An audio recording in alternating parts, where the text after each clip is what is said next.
Sagittarius, welcome to Pure Tarot. I'm doing a reading for May.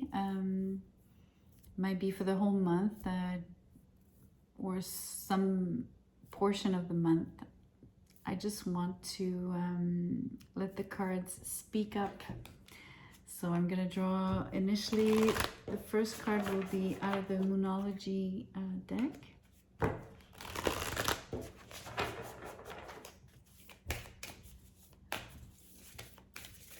It's a new month, so I wanted to see what it brings. Okay, I'm gonna need my eyes. Nice. Surrender to the, I can't say it, surrender to the divine.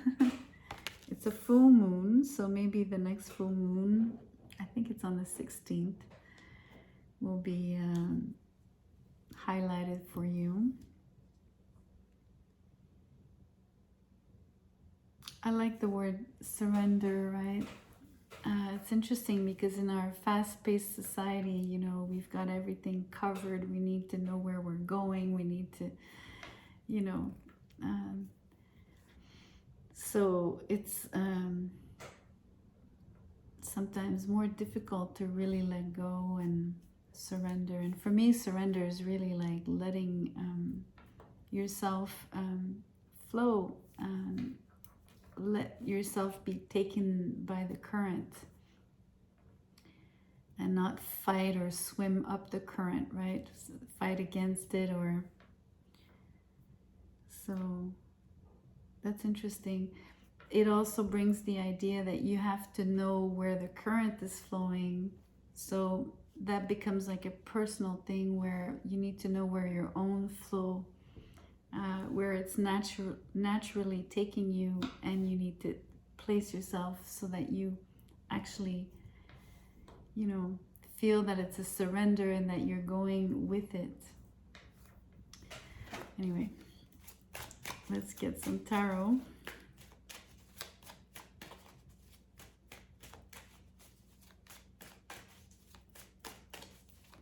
Sagittarius are easygoing in that sense. They love to, they're the adventurers, right? So they love spontaneity and surprises and change. And so it's a beautiful combination of energies for you, where surrendering might be even easier for you because you love and thrive and feed on these experiences of, you know, following your instincts and letting things unfold naturally, right? So I'm really liking this.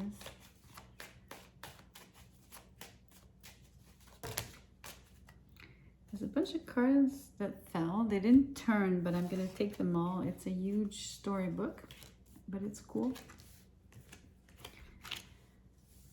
7 cards. So 8 of Cups in reverse, 8 of Swords in reverse, 6 of Cups in reverse, Queen of Wands in reverse, Empress, King of Pentacles in reverse, and the 6 of Swords. Here's the traveling cards.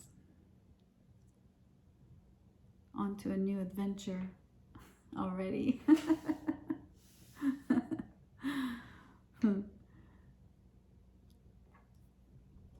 So we start with 2 8s, both in reverse. That's magical energy right there, in the sense that, and not magic for 8 for blah blah blah. Magical because it unlocks, right? It unlocks you out of your mental prison.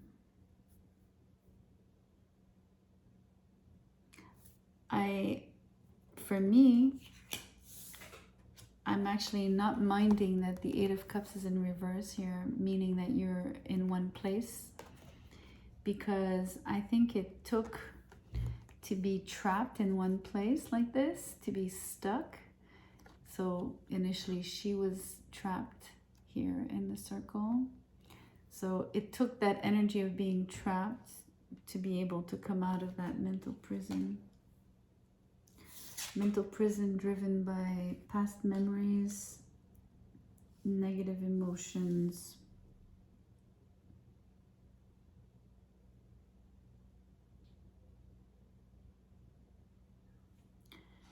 Related to self-worth, and I say that because you have both the Queen of Wands in reverse next to the Empress, so everything is tied into your self-worth, to your ability to relate,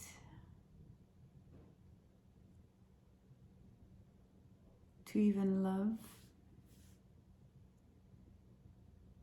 love yourself, love others, love life. Even loving no matter what the experience is. So if you're loving no matter what comes in, it's basically, it equals gratefulness. So you're grateful for everything. And that's pure surrender to the divine in itself.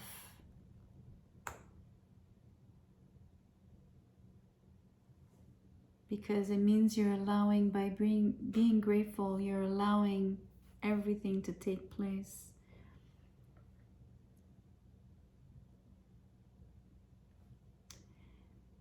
But in the past, you must have been,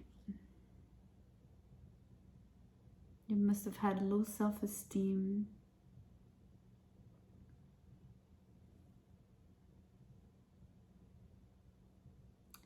You might even have had, I'm sensing a little bit of the, you know, when you do things that you kind of know they're not good for you, but you do them anyway. Like, let's say eating a lot of sugar, you know, like having 10 cookies instead of 2, you know, something like that. You know what I'm saying? Like indulging, maybe even just not listening to your body, especially because the Empress is there again. It's like she's obviously the positive side of things, but it keeps making me want to, like, you know what I mean? Like whatever negative feelings of being unworthy or not pretty enough, not striking enough.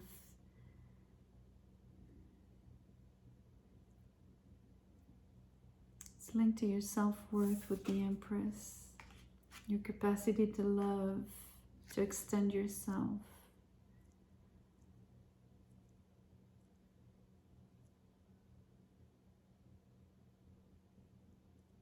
It's funny, so the King of Pentacles is right there in reverse. So he's also sort of affected, right? Or he was affected. You can read it as someone outside of you. I don't know who you would be, the Queen or the King, doesn't matter. But there's something really interesting about the fact that the Empress is between the two of them.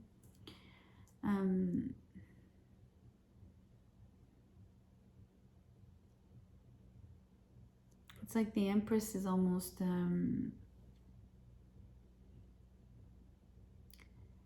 can I put it? It feels like she's the, okay, I'm gonna say it like that. It feels like a common denominator. It feels like the bridge.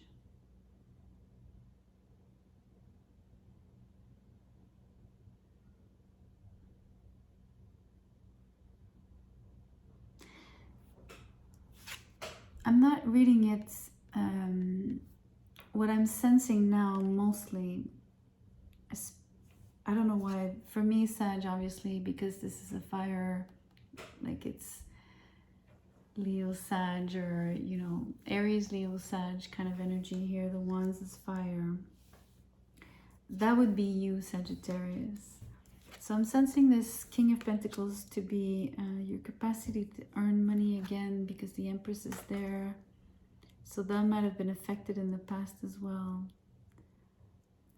It's almost like, it's funny, I just did a Scorpio and they had many cards in reverse, and then Justice was upright, and she was really like the pivot, or like she was like the key of the reading. And here it's the same thing. You've got all these cards in reverse except for the Six of Swords at the end, and then this Major Arcana upright, Empress. So she's also doing the same thing in this reading. She has the same sort of pivotal energy. So that's why I spoke about common denominator, like, of these different,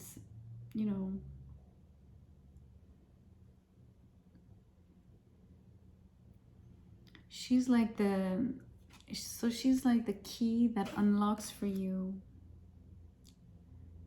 your self-worth, your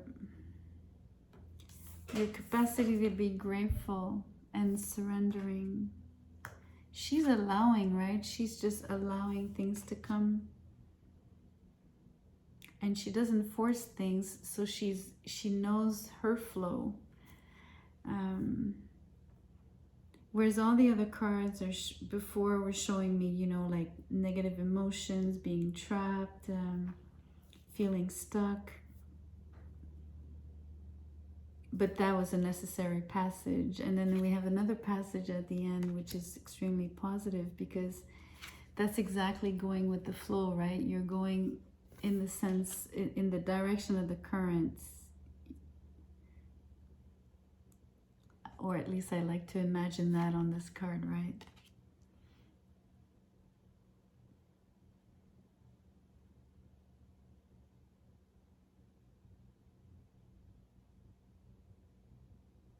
It's funny because this man who's actually pushing the boat, I'm seeing this as the divine. So that's the divine that is guiding you.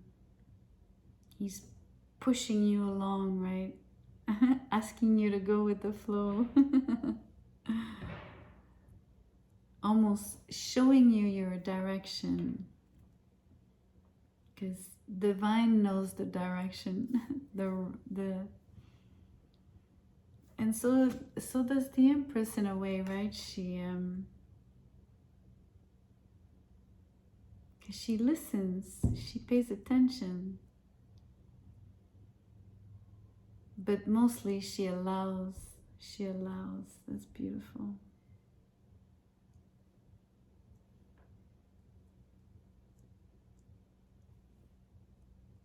I'm gonna draw one of my Triad Oracle card.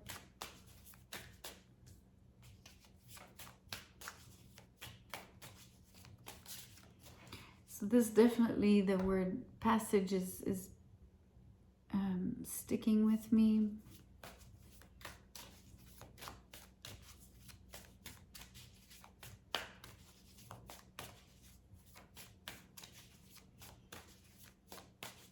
It feels like it was an adventure.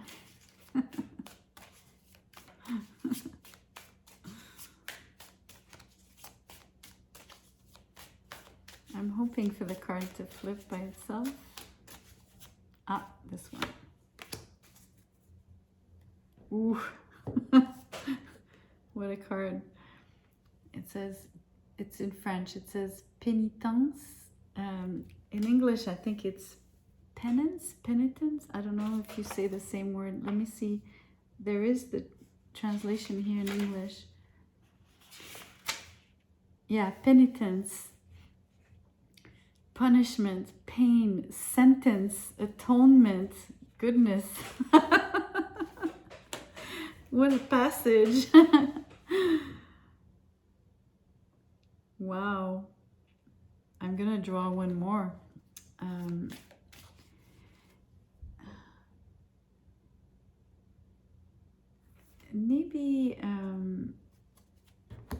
Maybe this pain and punishment can be read on these cards, right?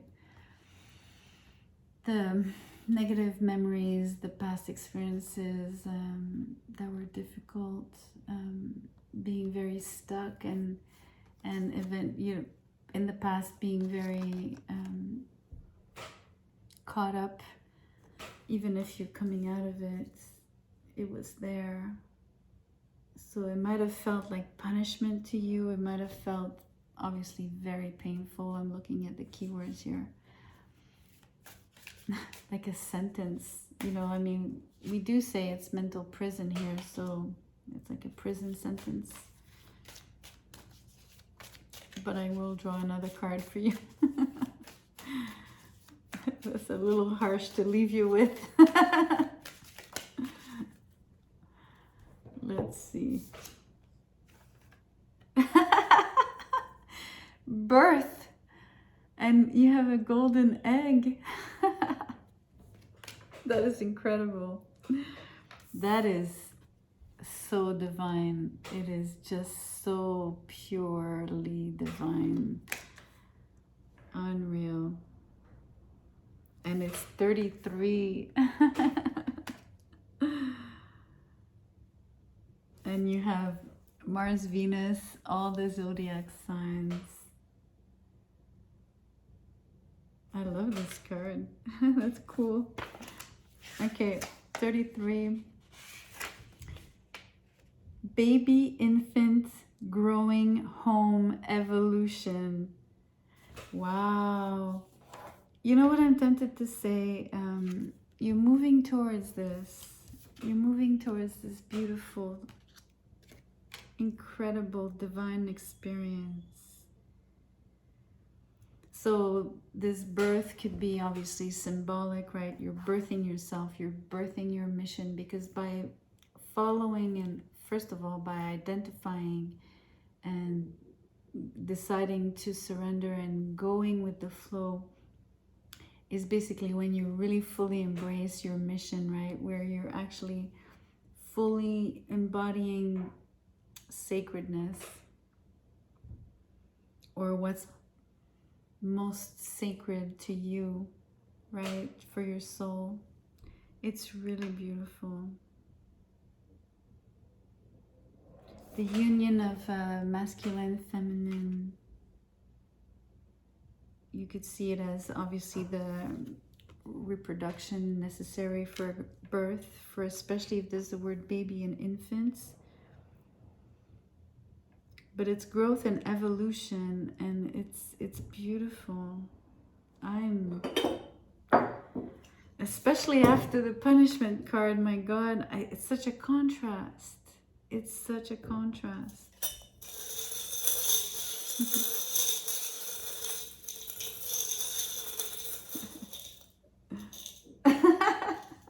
I'm laughing because it's like, what the hell? It's the, if I can actually, hold on, let me show you. Is the water, how do you say, to pour water when you want to water your plants? I forget the name of this thing. Damn. Doesn't matter. You see it. You know what it's used for. So it's interesting because I'm thinking of the water that goes into this. So all this water of speaking about flow, moving with your flow. And I think it's interesting because I was speaking about being grateful, and being grateful is another way to water, to nourish your spirituality. So and it's obviously, if you're gonna nourish, you're gonna feed it, it's gonna grow. And this is what this birth card was implying. And we have the Empress here. So there's potential for, I mean, it's interesting. I can, maybe these two entities, you and someone else, if it's someone else, this is the Mars Venus that we see here. The Empress in between would be the reproduction. Well, you know what I mean. I'm trying to find the right word to say it politically correct, but whatever. It's interesting. But there's a lot of the reading hinges on, I want to say, beauty, feeling beautiful, feeling worthy, feeling really receptive, allowing all of these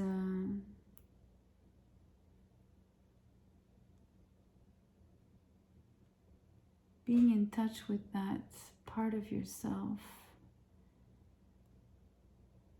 I'm not sure, there's something else that wants to come. Hold on.